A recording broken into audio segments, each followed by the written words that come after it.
Thank you. Log in here. Well, thanks a lot for having me here today. Thankful to Gordon College and to IG for giving me this opportunity to speak. I'm going to be speaking, actually, yeah, let me get my PowerPoint up.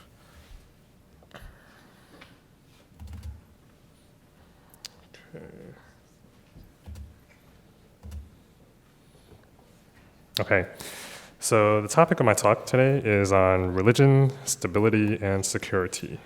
And first, actually, I'd like to find out, it's my understanding that many of you are students here at Gordon, and are there any political science or international relations, international affairs people here? Raise your hands. Oh, super. All right, great. I'm going to try to make this a little bit interactive, so I'm going to call specifically on you people for, for answers to questions. But anyway, hopefully this will be of benefit to all of you, no matter what your discipline is. The main question that I wanted to explore today was, what role does religion play in a country's stability and security? What role does religion play in a country's stability and security? So this whole conference is looking at God, globalization, and the common good in Asia. And we're looking at different ways that religion and religious communities contribute to the common good in Asia. So when we're talking about stability and security, just think in your mind, how do religious groups contribute towards that? So before we look at the positive ways, maybe let's first think of some of the negative ways, or at least what people think are the negative ways. And this is where I'd like some of your input too. So for instance, one way is that people often talk about is religiously inspired violence, sectarian conflict. Specifically in Asia, if you look at, let's say, Myanmar or Burma, recently in months there have been riots where Buddhist mobs have attacked Muslim villages, and so things like that, sectarian conflict. You also see terrorism. That's obviously a big topic in the news. People ascribe this to religious factors as well, religiously inspired terrorism. So students here, what are some other things that you think or that you've heard or have been ascribed to the negative roles that religion may play in a country's maybe instability or insecurity? Any other ideas? It's polarization, yeah, very good. People using religion to, in a way, kind of maybe demagoguing, bring tribal affiliations together, but also pushing the other further apart. So yeah, very good. That contributes to a country's instability and insecurity. Any other ideas? Yes. Unequal legal protection? Unequal legal protection, okay. Can you expand more on that? Well, maybe like state choosing favorites, so to speak. Right. What is considered a ethnic or state religion as opposed to, just some kind of foreign. Great. Yeah. And for those groups that don't fall under that legal protection or are marginalized, those groups tend to rebel or cause some instability in a society. So great answer. Any others? Okay, yeah, those are good answers. The other one I thought of, which might not necessarily fall under this, but as someone, as a practitioner that works with different governments in different parts around the world, some feel that religions create alternative centers of power and influence. For them, religions are threatening because they have the power and the capacity to organize large groups of people that could possibly oppose government policy or government rule. So we here may not necessarily see that as a negative, being a democracy here. But there are definitely contexts in other countries where that is seen as a threat. So how do you address that? How do you speak to that? Okay, so let's look at definitions. First, stability. So we're talking about how does religion contribute to stability and security. What do we mean by stability? And I could think of three main aspects: social, economic, political. When we're talking about stability, we're talking about almost things being at peace, there's no shock to the system. People can have reasonable expectations of what will happen in the near future, and based on that, they can just plan their lives and make future plans. In some countries, we kind of have a negative definition of stability in that it's maybe lack of chaos. There's a lack of kind of rioting or tense relations between different groups in a society. So that's another kind of stability that we run into. And then when we talk about security,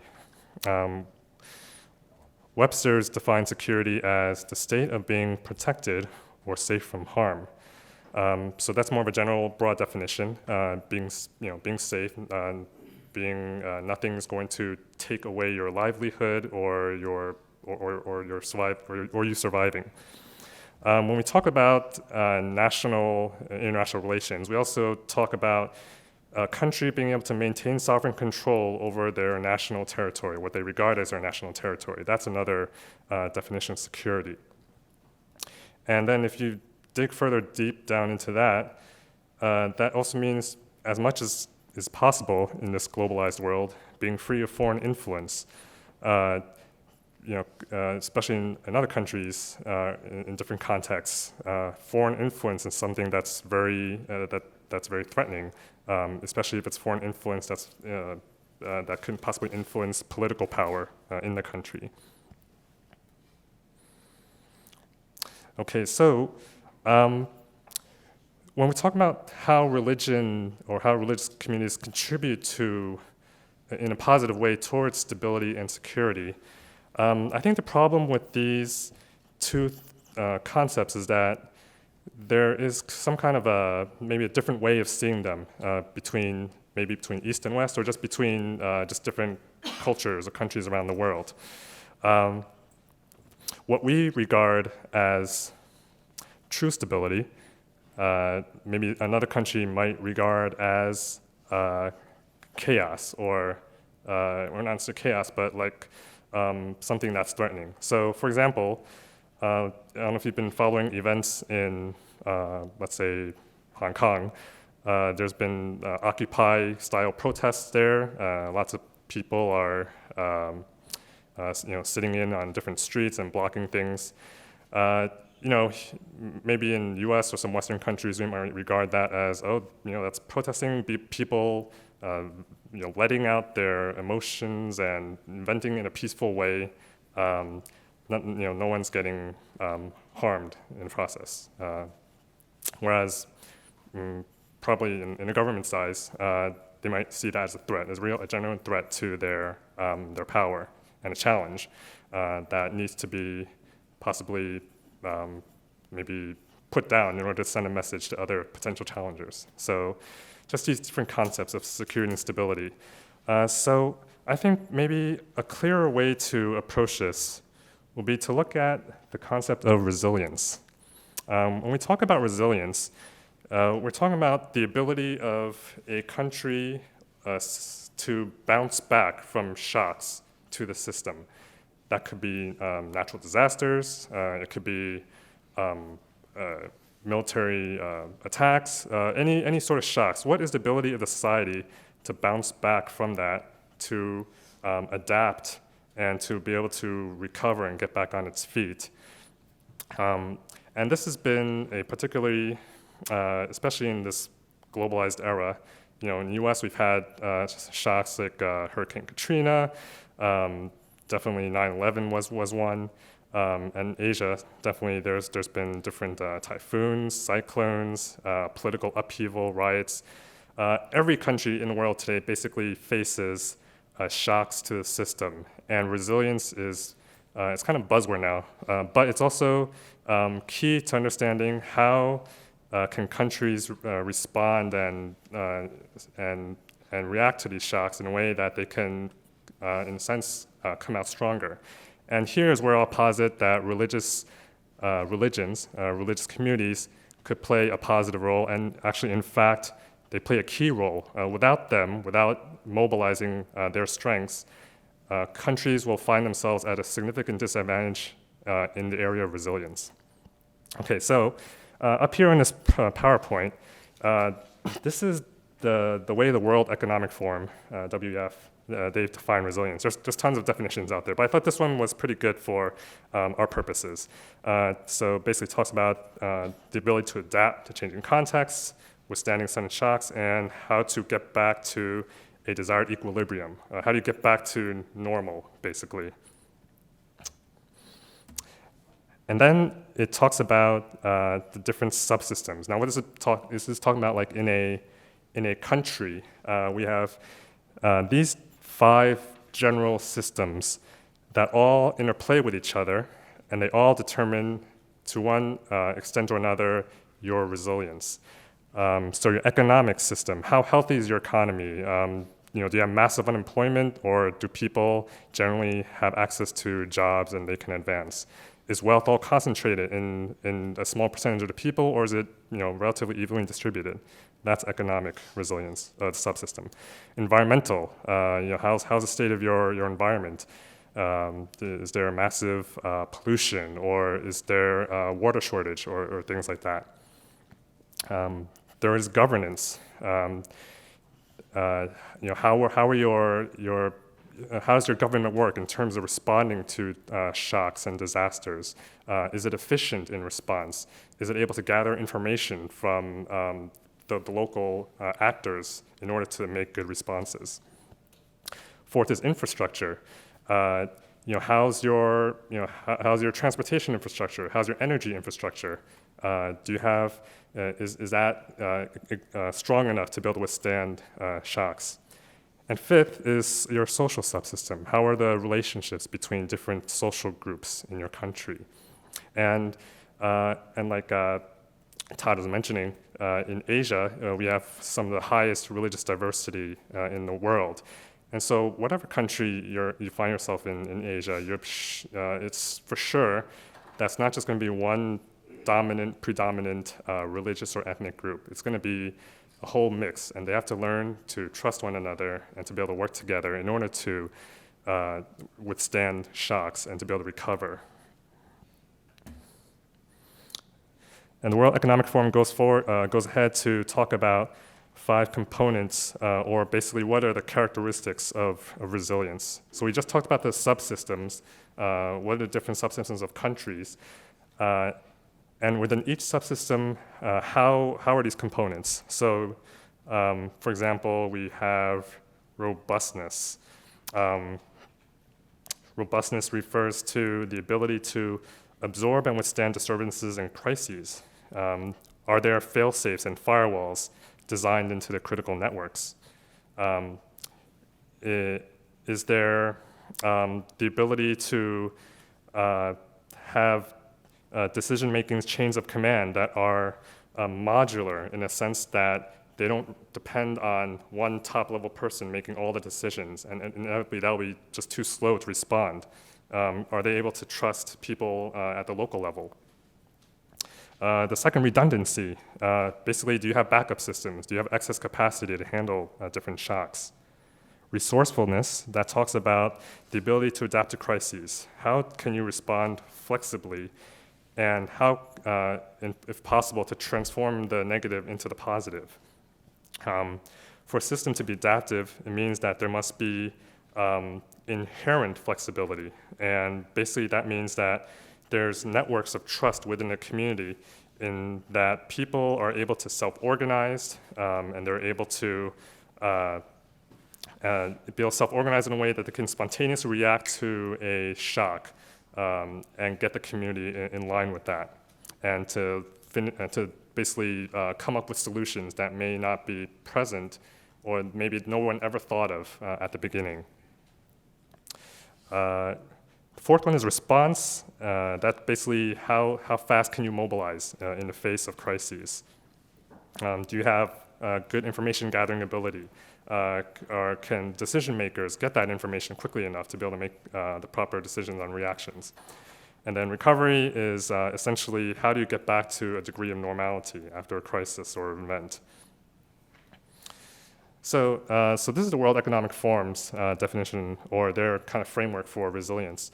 For this conference, I think one thing that is unspoken or that they neglect in this framework is the role of religion and religious communities in this. Basically, when you talk about the 5 subsystems, these subsystems are in essence made up of people. People run these systems. And when you have countries, when you have 80% of the world that believes in something greater than themselves, basically people who are religious, these are the people that are part of these subsystems and that make them work. And so if you have people that are part of these subsystems, but then maybe they're from different ethnic groups or religious groups, and they're not able to work together, then that's going to negatively impact a country's resilience and ultimately its stability and security. So basically, I would posit that this definition of resilience, that underneath all that, there is this maybe like a base foundation of the religious, maybe the degree that the religious communities are able to participate equally into the society. At the Institute for Global Engagement, when we talk about resilience with our partners around the world, we like to point out that these 2 particular aspects of resilience, and what we talk about is mutual respect and mutual reliance. And mutual respect means that between people of different ethnic groups, religions, we might be able to hold completely different theological viewpoints, but yet we can still work together and respect each other, working towards common goals. And on that basis, we also rely upon each other. So we're not all living separate islands or kind of ghettos. It's not ghettoized. We're all equal citizens under the same in the same country with an equal status. And then and when we talk to these governments, that's something that they can usually get behind and they understand. When we say we think you need religious freedom in your country, that's usually a non-starter, because religious freedom carries with it lots of negative connotations for reasons that should be obvious. So we usually don't say you need religious freedom, but what we say is that how can we strengthen resilience in your country? How can we strengthen the mutual respect and mutual reliance between all the citizens in your country? And that's something that every government, no matter where you are, should be interested in. Because that ultimately contributes to greater stability and security. So how do we do this? And this is where my practitioner's hat comes in. We have this thing called the theory of change at the Institute for Global Engagement, or IGE. We call it the 4S theory of change because our president loves alliteration, and so he's come up with this framework. But it's very useful for thinking about how do you work towards change in complex contexts, complex environments. And so I'll just run through this very quickly and I'll give you some examples of how we do it. First is space. We create a safe space. This safe space is basically a space which brings together government officials, religious leaders, authentic religious leaders, not just those approved by the state, but those that the people feel are authentic. Civil society, all together in the same space to be able to engage in frank, open dialogue without any fear of being punished for that. And usually this space comes in the guise of an academic conference, because academic conferences are usually safe and non-threatening to governments, authoritarian governments especially.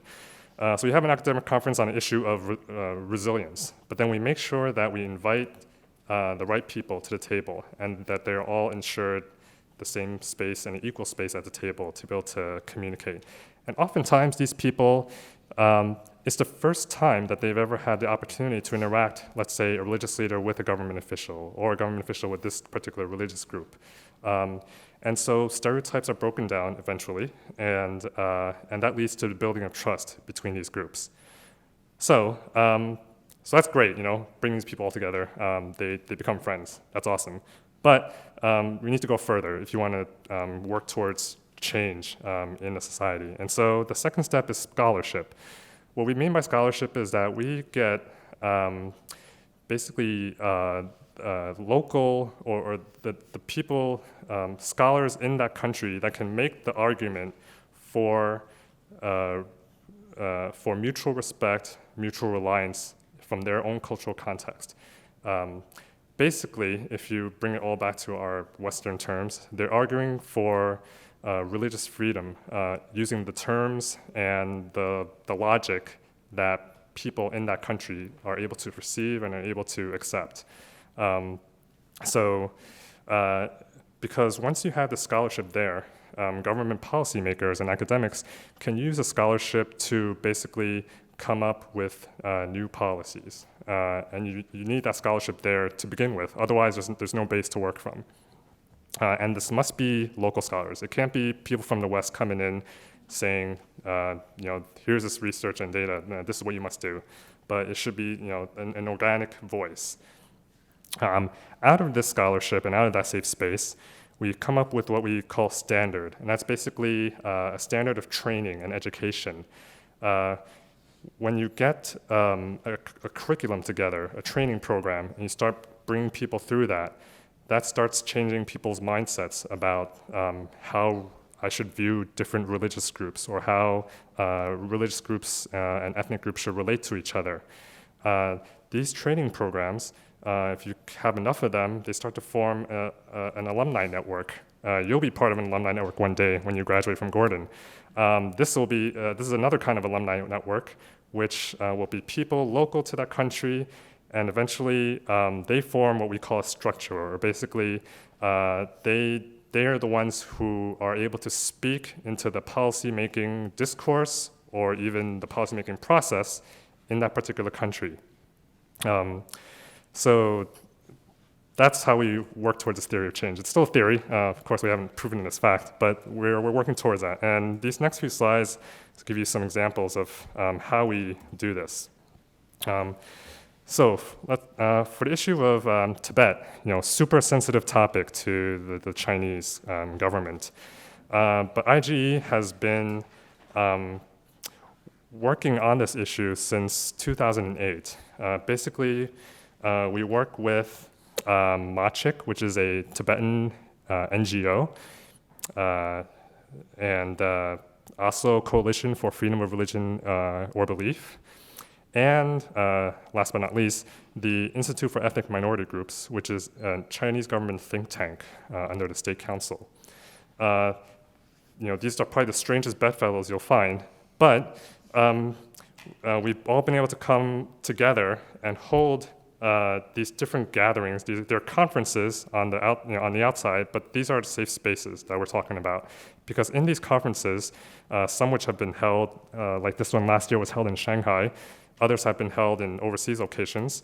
We bring together government officials, Chinese government officials, Tibetan civil society members from the Tibetan areas, overseas Tibetans, and international scholars of China and Tibet, all in the same space.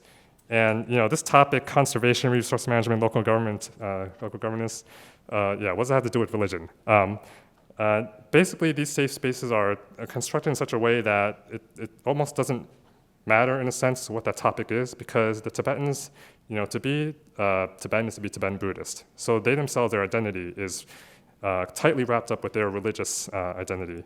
And so when you bring them to the table and you bring these Tibetans to the table, having the same equal voice with officials, that's a win for religious freedom in a sense, or that starts building up the process of mutual respect and mutual reliance between the two. One story I'd like to share is that in this, one of these participants was he was literally a grassroots Tibetan NGO person.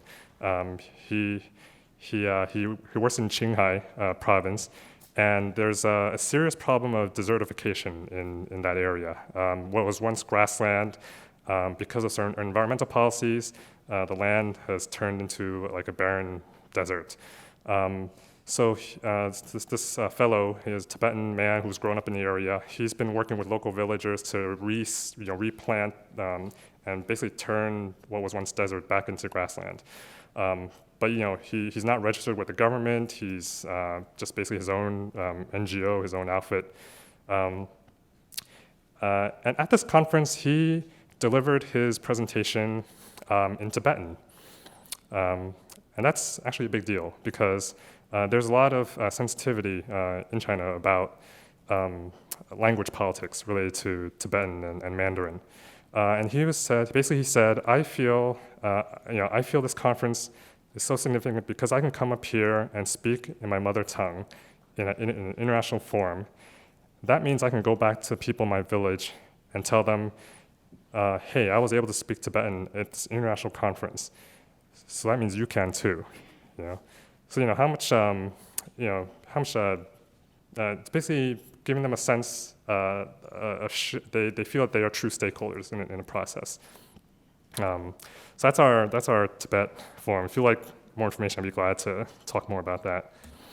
The second one is our Muslims in a Harmonious Society that IG held with the same State Council think tank. This is the publication that came out of it, and there are actually some free copies out there on the table if you're interested. Basically, this was a series of 4 conferences held in 4 different locations in Western China. Three in Western China, one in Beijing. But basically, we're trying to compare. The topic was trying to look at how do Muslims contribute to a harmonious society in China. Harmonious society was a big buzzword at the time these conferences were held for the government. And so we got Muslims from, they're held in Xinjiang, Xi'an, Shanxi, and it was really interesting because obviously the issues faced by the Muslims in Xinjiang are vastly different from the ones faced by the ones in Xi'an, and so you were able to see how local officials from Xi'an actually criticizing local officials in Xinjiang for them being too hard or just going overboard with their strike hard policies. So remember, this isn't us as a Western faith-based NGO coming in and saying, you got to hold it, go easy on the Uyghurs. But it was a local people having a chance to speak on that. Okay, so that's that. Let's see. These are just programs in Vietnam and Myanmar as well. So anyway, I can give you more details about those. But yeah, thanks a lot for this, and yeah, look forward to your questions. Thank you.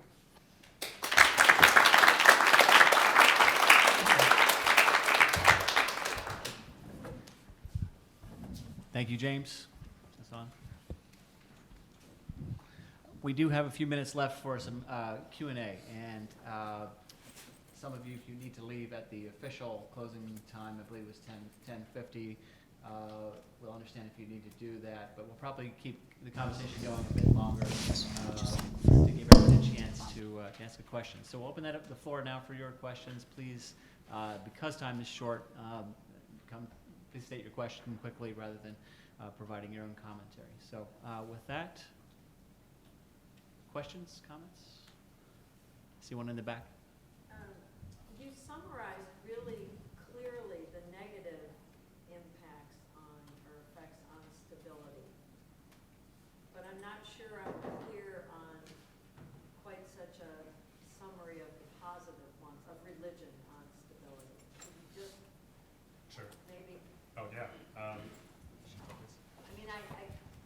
Right. intuitive sound from the rest of it, but maybe if you just were specific. Sure.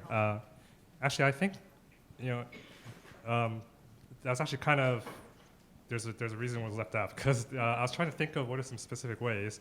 And I think part of the problem is that people have often seen religion as part of the problem, but they haven't seen it as part of the solution.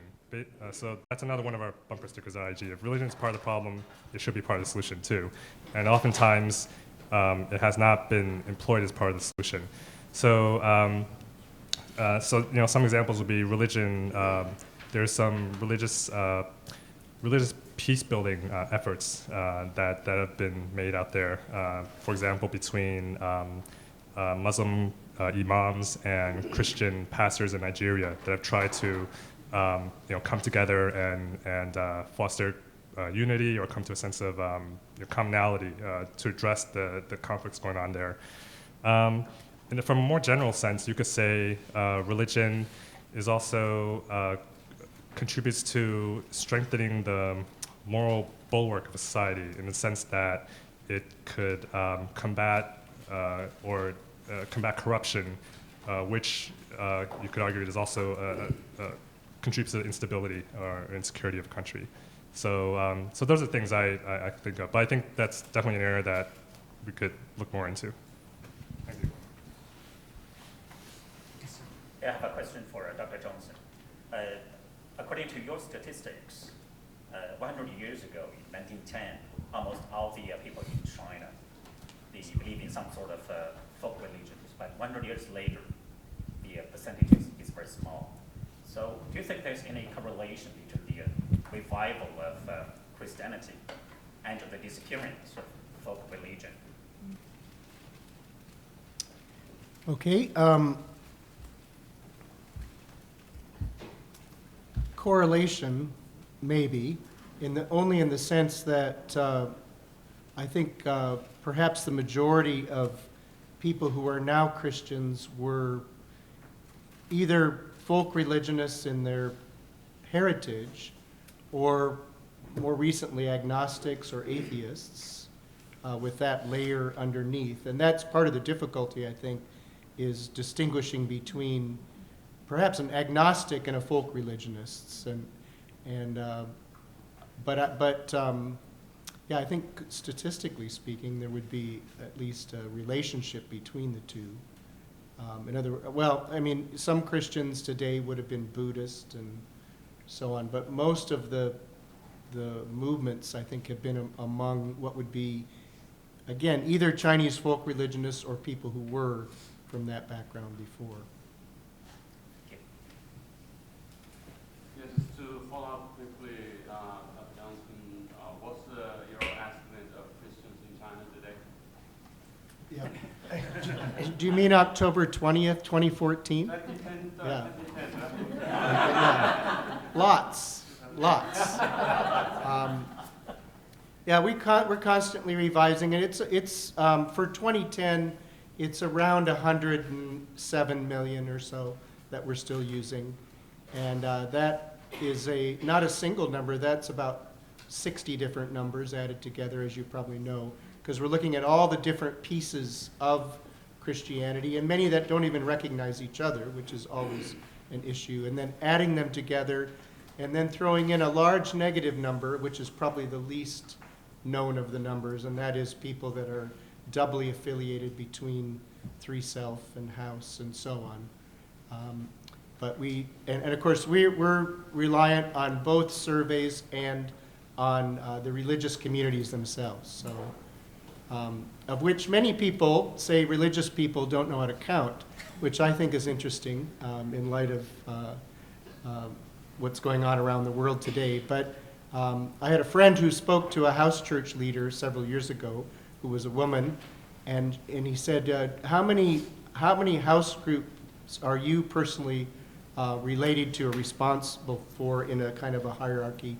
And she said 16,237.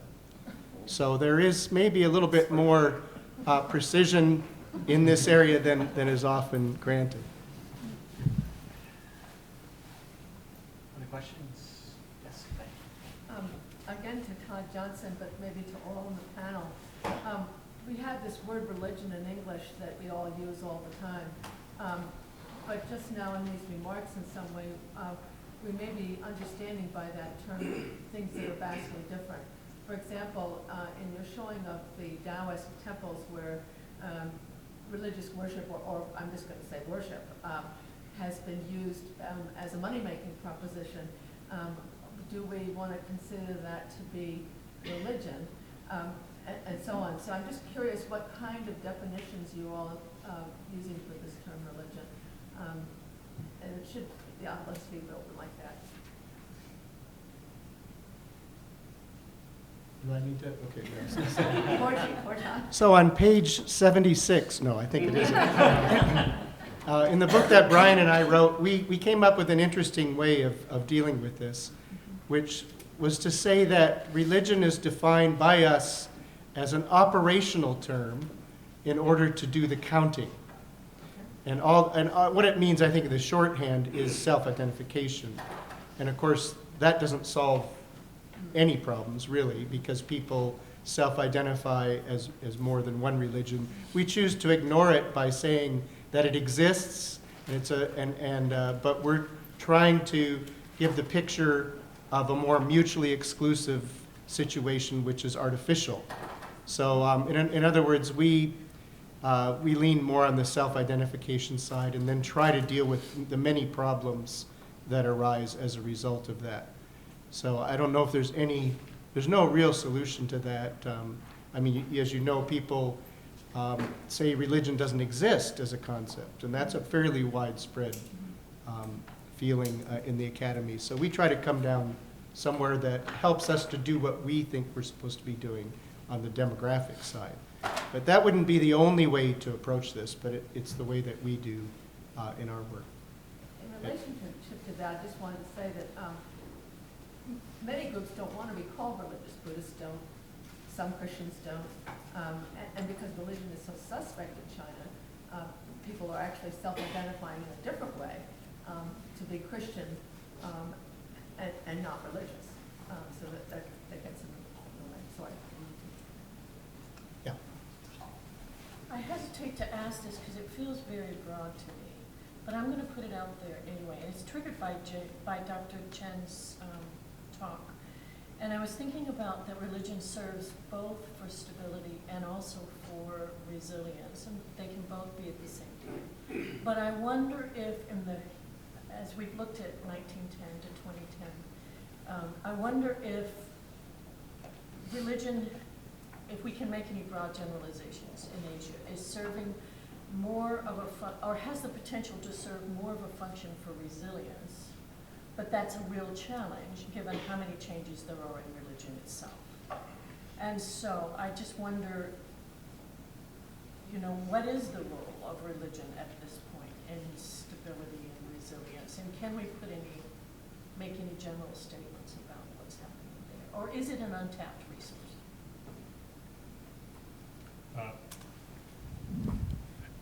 Yeah, I feel at the current moment it's largely untapped. And I suppose the part of what I was also getting at was that it can be a resource, but it has to be a resource under a certain framework in which, there is mutual respect and reliance between different religious groups. If that exists, then I believe that unleashes that potential. If that does not exist, then then there's the negative things that come into that, and part of that's due to like government governance and government policy.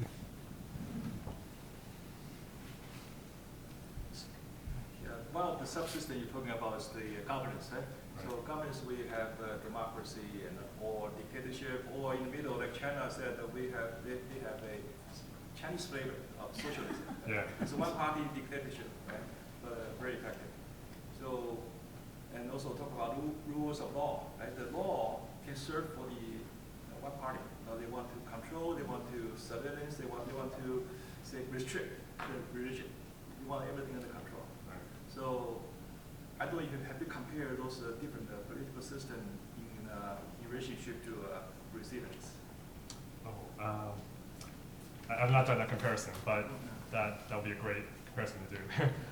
Part of the difficulty with that is it's hard to measure resilience as well, to come up with a quantitative index that could measure it.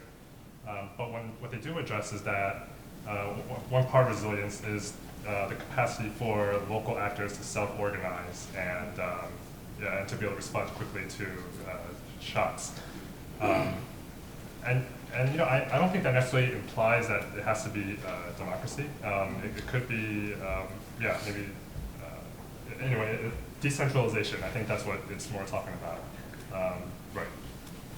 Maybe one question to Xiaoli is your organization advocate the law, right? You want a law for religion, but it's a double-edged sword, right? You can have a law to restrict the religion or to protect religion. And everybody worry in China say they don't want a law, kind of because the legislative power is in the Communist Party, right? So once they have a law, they will go restrict. They want to monitor. They want everything to make sure you're under their control. So how do you see that? Okay. To save time, can I comment in Chinese? And I think James, can you translate for me? Sorry.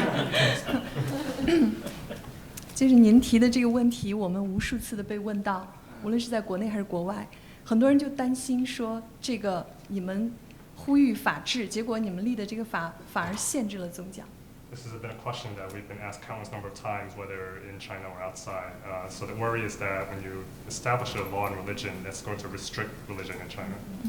那么从政府的话语体系里面讲的这个宗教法是非常成体系的，恰恰是很好的限制了宗教，管制了宗教，限制了人的宗教信仰的自由。So when you talk about, from the government's point of view, a law on religion, it's very clearly a law meant to restrict religion and religious practice. 最好的例子就是04年的宗教事务条例，它出台的时候，我们的研究所就做了专门针对它的批评。The most clearest example is that 2004 regulation of religious affairs, and our institute organized a seminar criticizing its conditions and clauses. 但是在中国这个向法治转型的这个过程当中，我们很难想象说在宗教事务管理的这个领域里面不用法治的方式。But in the transition that China's going through in the rule of law, we've been trying to. 就是说，如果在宗教事务管理的领域不用法治的方式、法律来规制，那么就只有延续过去的政策的人治的方式。So we've been trying to look at how we can, instead of doing a rule by law, how do you do a rule of law in the area of religion in China? 这就是我们的机构存在的使命，就是我们从民间的角度来推动立法。This is basically the vision and mission of our organization, to push through a law from the people. 我们要立的非常明确，不是从政府角度去限制和管理宗教的法律，而是从保护宗教自由的角度去把宗教自由制度化。The law we want to establish is not a law to restrict religious freedom, but it will be a law to protect religious freedom. 这就需要前期很多的宣传的工作。So this will require lots of education and socializing work to do. 然后在立法的过程中，我们怎么更好的使用立法技术，然后能够让更多的利益相关者参与到这种立法的利益的这种博弈当中来，然后。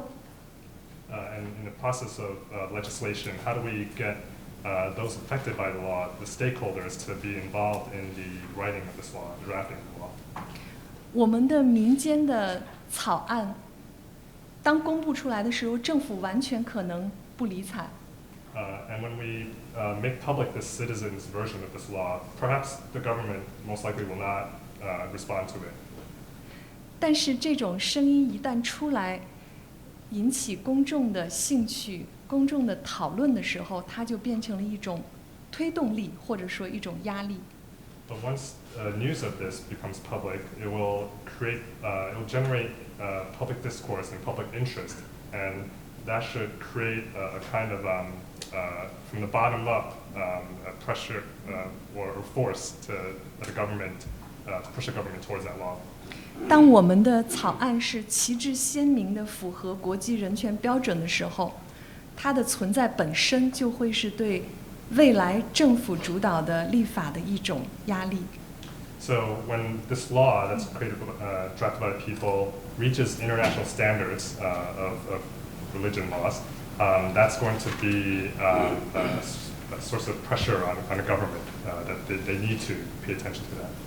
所以我们立法的基础就是为了公共利益 （public interest）。So the entire basis of what we're doing in drafting this law is for the public interest. Thank you. Well, thank you all. We'll have to call the ball there. The last word will be a bilingual one, but we have a lot more today to look forward to. We have a coffee break now. We'll come back here at 11:25 for our next panel on religion and the potential for political liberalization. Join me once again in thanking our panelists.